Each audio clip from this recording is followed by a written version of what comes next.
apa yang terpendam di dalam bumi Indonesia ini, agar supaya sebagai hasil dari penggalian itu dapat dipakainya sebagai dasar daripada negara Indonesia merdeka yang akan datang. Sudah terbukti bahwa Pancasila yang saya gali dan saya persembahkan kepada rakyat Indonesia, bahwa Pancasila itu adalah benar-benar satu dasar yang dinamis, satu dasar yang benar-benar dapat menghimpun segenap tenaga rakyat Indonesia, satu dasar yang benar-benar bisa mempersatukan rakyat Indonesia itu untuk bukan saja mencetuskan revolusi, tetapi juga mengakhiri revolusi ini dengan hasil yang baik. Islam itu musuh utama mereka. Oleh karena itu, siapkah kalian bertiga melawan orang-orang PKI? Siap! Allahu Akbar! Allahu Akbar! Carut-marutnya negeri ini, ekonomi merosot, sosial seperti ini, dan lain sebagainya, karena meninggalkan syariat Allah. Belumkah ini menjadi fakta kita semua bahwa meninggalkan Islam itu benar-benar akan menyebabkan kehidupan yang sempit, liberalisme, kapitalisme, sosialisme, musuh kita bersama. Mari kita bergandengan tangan, kita eratkan. Dengan mencermati dinamika yang terjadi dalam masyarakat, PBNU menyampaikan sikap dan pandangan sebagai berikut. 1. Pancasila sebagai kesepakatan final tidak membutuhkan penafsiran lebih luas atau lebih sempit dari penjabaran yang sudah dituangkan dalam pembukaan Undang-Undang Dasar 1945 beserta situasi batin yang menyertai rumusan finalnya pada tanggal 18 Agustus 1945. Polemik RUU HIP, PBNU tegaskan Pancasila sudah final.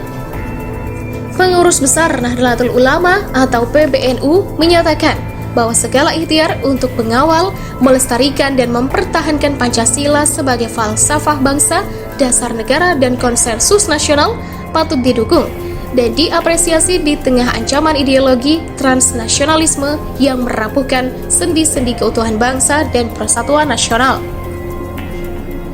Ketua Umum PBNU, Kiai Said Akhil Siraj, mengatakan Pancasila merupakan titik temu atau kalimatun sawa yang disepakati sebagai dasar negara adalah hasil dari satu kesatuan proses yang dimulai sejak pidato Soekarno pada 1 Juni 1945.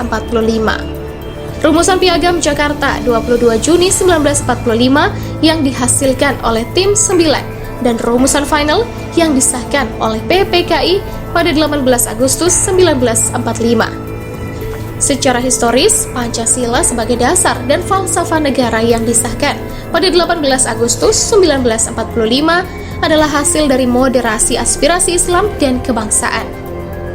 Dengan rumusan final Pancasila sebagaimana termaktub dalam pembukaan Undang-Undang 1945, Indonesia tidak menjelma sebagai negara Islam, juga bukan negara sekuler, tetapi negara nasionalis religius, ujar Said Akhil. Menurutnya, rumusan final Pancasila merupakan legasi terbesar yang diwariskan para pendiri bangsa, yang terdiri dari banyak golongan. Karena itu, menonjolkan kesejarahan Pancasila 1 Juni dengan mengabaikan kesejarahan 22 Juni dan 18 Agustus berpotensi merusak persatuan, membenturkan agama dengan negara, dan menguak kembali konflik ideologis yang menguras energi bangsa. Tindakan apapun yang dapat menimbulkan mafsadah bagi persatuan nasional wajib dihindari, karena Pancasila dirajut oleh para founding fathers justru untuk mencegah perpecahan dan mempersatukan seluruh elemen bangsa dalam sebuah tenda besar, katanya. Menurutnya, Pancasila sebagai perjanjian agung tersusun dari 5 sila yang memuat nilai-nilai luhur yang saling menjiwai, di mana sila ketuhanan menjiwai kemanusiaan, persatuan, kerakyatan, dan keadilan sosial.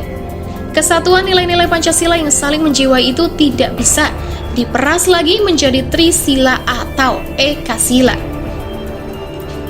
Upaya memeras Pancasila menjadi Trisila atau Ekasila akan merusak kedudukan Pancasila, baik sebagai falsafah dasar maupun hukum dasar yang ditetapkan pada 18 Agustus 1945. Menurutnya, Pancasila sebagai falsafah dasar adalah falsafah yang menjadi pedoman untuk mewujudkan negara Indonesia yang merdeka, bersatu, berdaulat, adil, dan makmur dengan tujuan melindungi segenap bangsa Indonesia dan seluruh tumpah darah Indonesia, memajukan kesejahteraan umum, mencerdaskan kehidupan bangsa, dan ikut melaksanakan ketertiban dunia. Untuk mencapai tujuan dan cita-cita negara, Pancasila merupakan ideologi prinsip yang menjiwai sistem penyelenggaraan negara dan pemerintah. Penerjemahan Pancasila sebagai ideologi kerja selalu mempertimbangkan dinamika dan perkembangan zaman. Kesalahan yang terjadi di masa lampau terkait monopoli tafsir atas Pancasila tidak boleh terulang lagi. Kendati demikian, hal ini bukan merupakan dasar dan alasan yang dapat membenarkan perluasan dan atau menyemitkan tafsir atas Pancasila dalam suatu undang-undang yang isinya mengatur demokrasi politik Pancasila dan demokrasi ekonomi Pancasila sebagaimana rancangan Undang-Undang HIP. Kiai Said mengatakan, penguatan eksesif kelembagaan BPIP dapat melahirkan kembali BP7, Badan Pembinaan, Pendidikan, Pelaksanaan, Pedoman, Penghayatan, dan Pengalaman Pancasila di zaman Orde Baru yang praktiknya menjadi alat sensor ideologi masyarakat. Pancasila yang terlalu ambisius akan kehilangan roh sebagai ideologi pemersatu, yang pada gilirannya dapat menimbulkan benturan-benturan norma dalam masyarakat. Bahwa setelah mencermati dengan seksama naskah akademik dan draft RUU HIP, PBNU menyampaikan penilaian bahwa pasal 3 ayat 2, pasal 6, dan pasal 7 bertentangan dengan Pancasila sebagai konsensus kebangsaan. Menurut Kiai Said Nahdlatul Ulama memandang bahwa Pancasila merupakan konsensus kebangsaan yang bersifat final. Oleh karena itu, Musyawarah Nasional Alim Ulama di Situbondo pada tahun 1983 dikukuhkan dalam Muktamar ke-27 NU di Situbondo tahun 1984, menetapkan hubungan Pancasila dengan Islam sebagai dasar falsafah negara Republik Indonesia bukanlah agama, tidak dapat menggantikan agama, dan tidak dapat dipergunakan untuk menggantikan kedudukan agama. Sila ketuhanan yang Maha Esa sebagai dasar negara Republik Indonesia menurut pasal 29 ayat 1 Undang-Undang Dasar 1945 yang menjiwai sila-sila yang lain, mencerminkan tauhid menurut pengertian keimanan dalam Islam. Menurutnya, penerimaan dan pengamalan Pancasila merupakan perwujudan dari upaya umat Islam Indonesia untuk menjalankan syariat agamanya.